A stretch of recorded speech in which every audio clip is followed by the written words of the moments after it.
And the United Kingdom officially names Theresa May as the country's prime minister. This is outgoing Prime Minister David Cameron officially resigns, and her only opponent dropped out of the race Monday.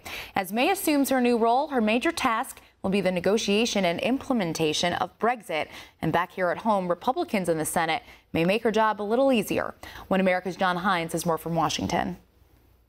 President Barack Obama famously remarked that Britain would go to the back of the queue on trade issues if it chose to exit the EU.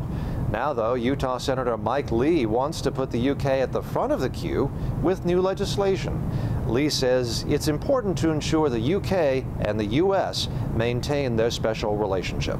Number one, we're going to maintain the status quo.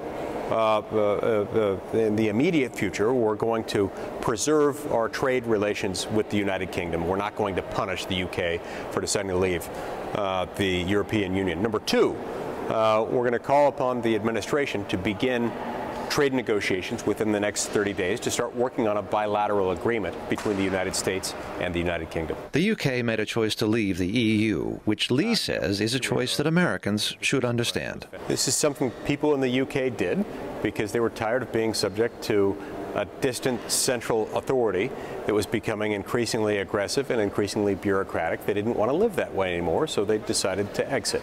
They shouldn't be punished for doing that, especially as it relates to our unique history with the United Kingdom. We, of all people, should be understanding of what they're feeling and of what motivated them to go there. The legislation is significant, even though it may be several months before Britain invokes Article 50 of the EU treaty, which would begin the exit process, says Niall Gardner, director of the Heritage Foundation's Margaret Thatcher Centre for Freedom. It's very, very significant because, firstly, a US-UK free trade deal would be one of the largest bilateral trade agreements in the world.